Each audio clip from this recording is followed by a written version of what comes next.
UCF and Boise State enter week two in very different positions. One team put up a ton of points and did pretty much anything they wanted. The other one struggled mightily and is back to the drawing board. That doesn't mean that one of these teams, though, is better than the other by a significant margin. I think that Boise State, even though their 56-19 loss to Washington last week, does not mean that this is going to be a bad team, a team that will roll over.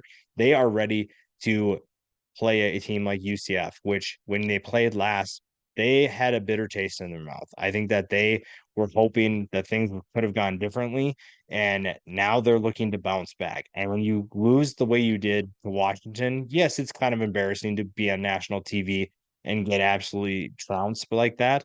But this is a good Washington team. I don't think that Boise State has anything to hang their heads on. This was just a better team that beat them. And now they get a chance to play a UCF team that I think they can beat. I don't know what that means in terms of how do they compete. When we'll talk about that, dive a little bit more on the details of that here in a little bit.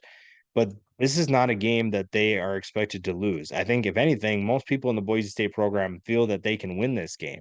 And the biggest thing is going to be the passing attack. John Rice Plumlee and Taylor Green both are incredible athletes using their legs.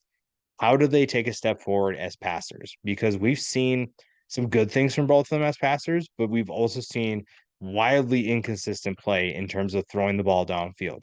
And for both of them, they have talented receivers to utilize. We also saw Ashton Jeanty take a step forward as a playmaker in the passing game for Boise State. So that's another option for Green to utilize. And for both of them coming this year, everybody knew that throwing the football would be the biggest key for both of these programs. Throwing the football would open things up offensively. Throwing the football would be able to help both quarterbacks build some confidence.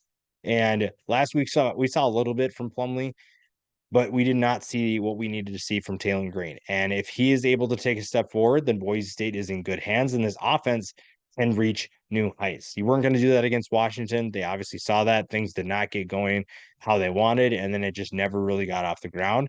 Now you get a chance to do that. However, you're facing a good UCF defense that can be disruptive and will not give you much time to get going. So you need to figure it out from the jump, from the minute the ball is kicked off. You need to figure out, how am I going to pass the ball more efficiently, take care of the football, and the turnover battle will probably be the biggest thing to keep an eye on. Which defense gets one first, because that one flips the momentum to that team. I think that both defenses return a ton of talent, and despite Boise State's loss, I think that their defense is better than what we saw. I think that you're just facing a good Washington team that's going to do that to a lot of teams this year. I don't think you have anything to be embarrassed about, and now you get a chance to showcase your talent. UCF also has an extremely talented defense. That front seven will give Boise State plenty of trouble. I think that the defensive line for UCF is a big factor in this game.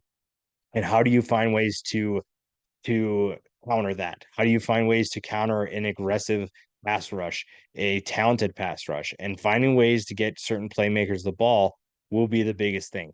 Again, throwing the football would be the biggest thing, but finding ways to get certain guys the ball is key. And we saw that a little bit even against the Washington team that was really good. I think that you saw Boise State do some things that made you think, okay, this is going to be really exciting down the road. Ashton Jeanty is one of those. How does UCF slow him down? Because he is someone who is a home run hitter. He is a touchdown waiting to happen. It's just a matter of getting him the football. And from there, I think that you're in a great position to make plays and to keep yourself involved in this game for as long as possible. And it's just a matter of, what can UCF do to slow him down? And if not, you're going to see another big game from him. And also, it's going to grow the confidence of Taylor Green. And Taylor Green, to me, is better than what his numbers show last week. 19 of 39. At one point, I think he had 9 straight incompletions. The biggest thing, though, is if you look at these numbers, 19 of 39 is not good. It's not great. It's not ideal. But I think when you look at some of the passes, you go back and watch the film, some of the passes were close. They were going off the fingertips. They were really close, off by a few inches. It wasn't like he was airmailing his guys all the time. I think that he just needs to find a way to lock in and really work on his mechanics, focus on what he's doing. And I think that Boise State's offense will be just fine as long as he's able to figure it out. This offense has the potential to be really balanced and really explosive, and that's what will keep them in this game. On the flip side, John Rice Plumlee to me has always been one of the more exciting players at quarterback. It was always a matter of what could he do as a passer? How could he develop? And last year, I think at times we saw him kind of silence the doubters, but then also right after raise their concerns back up again. So throwing the football will always be his biggest concern. There will always be the biggest question surrounding his game. And if he's able to show that he can be a threat as a passer this week, then I really like where UCF can head. I think going into the Big 12, a lot of people question what UCF could do. What could the Knights do in this conference against Power Five competition? And it's going to start with the quarterback. The quarterback play will dictate a lot of how successful this team is. And after that, it's just kind of like you have the playmakers to do it. It's just that the player that plays the biggest role needs to play at his best. And it's again, he's the guy that you have to watch in UCF's offense because he determines how high they go. You look at the rushing attack, loaded. RJ Harvey is a potential stud for UCF after what we saw at the end of last year. Someone who is ready to have a big year. John Rice Plumlee can run the ball as well, but if you are able to find a passing attack, both Plumlee and Harvey become even more effective as runners. I think a player that's everyone's sleeping on right now, Johnny Richardson. The speed at which he plays is unlike a lot of people that they'll see on the field. A lot of opponents will see. They'll never see someone like Johnny Richardson. And if Malzahn can find ways to get him the football, UCF is in good hands. The biggest X factor we already talked about is Taylor Green, because when you look at losing the Terrell Cables, obviously was always going to hurt.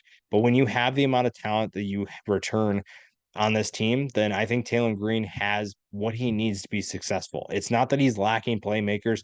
It's not that he's lacking resources. It's just that he has to find a way to take that step forward. He has to find a way to be a more competitive and more, or not even competitive. He's a competitor, but finding ways to be more effective and be a bigger factor in this game because Taylor Green, like just like John Rice Plumlee, determines how high this team goes. And with the amount of talent that he has, not only in front of him on the offensive line, but also around him at the skill positions, there's really no excuse for him to not be successful. He has so many opportunities and so many resources to be successful. It's just a matter of how does he utilize his talent, his skill set, and find ways to get his playmakers the ball. Because at worst, Taylor Green just needs to be a game manager and make a couple tough throws here and there. They're not asking for much, but it's not that they don't want to ask for much. It's that they don't need him to do a ton. They need him to be efficient. They need him to build confidence. And I think that's why you'll see him get involved early, maybe set up some of those easier throws, get him involved in the passing game where he can build his confidence so that in the third and fourth quarter, you're not worried about his decision making. You're not worried about what he's thinking. You know that he's going to make the throws. And so right now, I think with last week's struggles, I'm going to lean UCF. It is at Boise State, so that plays a factor into it. I think that the home field advantage could be a good one, although it seems like maybe they're not going to sell out this game. But being at home is a little bit different. But I think that UCF is the more talented team. So I'm going to lean with the Knights for now, and we'll see how this game plays out.